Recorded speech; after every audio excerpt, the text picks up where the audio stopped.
So here we have the Samurai Megazord in its packaging. Now, the Samurai Megazord package is very reminiscent of what we've had from Power Rangers in the last couple of years. It retains the same silver on black motif that Power Rangers SPD had, and the red and just the colors are very similar. On the side, we get to see a picture of,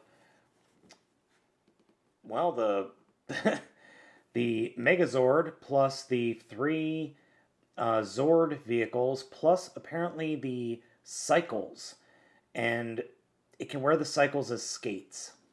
Proved by this picture. That's just crazy.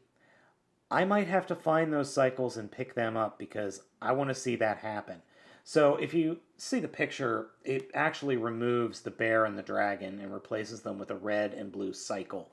That is silly. But here's the Zords and their combined mode itself. And then on the side, we just get the rest of the Rangers. So let's go ahead and take a look at this guy out of packaging.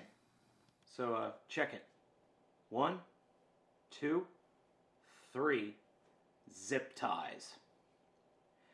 Honest to God, zip ties. The kinds you use to bundle electronics together.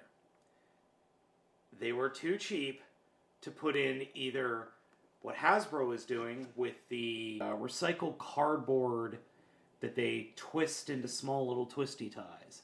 That was too expensive. No, they used twist ties. Yeah, I'm not looking forward to the rest of this. Alright guys, here we have the Samurai Megazord out of box. Oh, like the shirt? MagFest? If you have a chance to go to MagFest 10, I highly recommend it. Anyway, so, as you can see, here are our Zords. We've got Turtle Zord, Dragon Zord, Lion Zord, Bear Zord, and Monkey Zord. Couple of things that need to be talked about right away. Unlike Shinkeno, the Zords cannot form their little origami shapes like they could on the Shinkenger line. There's no joints in here to actually fold up. You just can't do it. You can't do it at all. These are just bricks. I mean, they're complete solid pieces of plastic. Very few moving parts. I don't like that, but I understand why Bandai did that. Bandai of America, that is. The only one that can is the Turtle. Because of the nature of the transformation, it can actually form its origami mode. But that's just because of the nature of, well, the actual transformation into an arm. So, Lion, as I said, cannot change. In fact, it's not even the same figure. There's been a lot taken out of it. Same with the bear, who has had all of its moving parts taken out. Monkey, I said about. Now, I want to talk about the dragon here for a second, because this is a little bit crazy. The dragon in Shinkenger had a pretty complex transformation.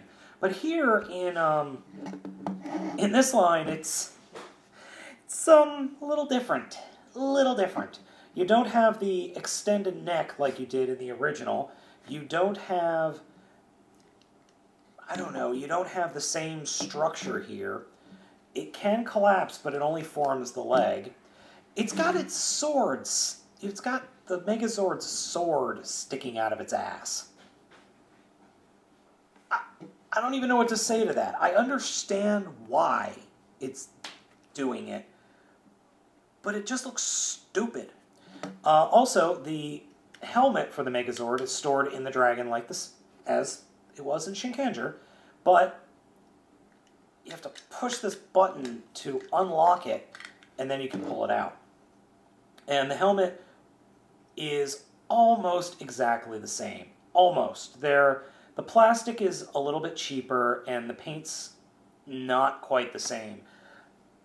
Sorry for scratching my nose so much, but my allergies are going crazy. So, let's go ahead and get it formed up. We're going to start off with the bear and the dragon. The dragon collapses, you rotate the head up, and that's it. And it can't stand up by itself in this mode because of the way there's a plastic tab here and here, but not on this side. We'll get to that in a minute. Bear, exactly how you think. Pretty much the same. So there are the legs. Put those off to the side. Next we'll go with lion. Now this is where things get really, really different. First off, this is the same. Flip the legs up, that's exactly the same. The head is actually all stored right here. It's missing, if you remember in my Shinkeno review, the head on Shinkeno was actually two halves that sandwiched together. In this, it just comes up like that. And then the legs for the lion actually fold up into what will become the lower torso. So there we go. And they recycled or were reusing the same peg format that the Power Rangers Megazord that came out last year, the original Mighty Morphin Power Rangers Megazord came out with. The peg system is pretty much the same.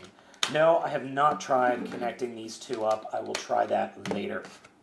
So, what do we got next? Well, we've got the monkey, which you just line the arms up and fold them up. And like that. And then the turtle, you just do the same thing. Now, the arms don't plug in very smoothly. They're either folded back or slightly pointed forward. It's very, very difficult because of the way the pegs are to get them pointing straight down. But just a little bit of pressure will make it fly forward. I like to put it just having the legs a little bit forward. So let's go ahead and take a look at the head next. So looking at the head, as you can see, it is actually very nicely detailed. I've got to give Bandai of America real credit. They really detailed this thing. So, but they did one thing that I really don't like. They've got this nice detailed face that they completely cover with the helmet. You could barely see the face in there. Now, if you move back and just see it from a shelf, or if you move it all the way back here, you can tell there's a face in there, but you can't see any of the detail. And speaking of detail, one thing that I really, really do appreciate, the sword is nicely detailed. Very nicely detailed. In fact, it's detailed on both sides. This is one thing that Bandai of America did better than Bandai of Japan. They actually detailed the freaking sword, which I don't know why they didn't do that in Japan. So, as you can see, there is some paint anomaly going on here. It doesn't look all that great, but what are you going to do? So, what do I think of this thing? You know, this isn't bad.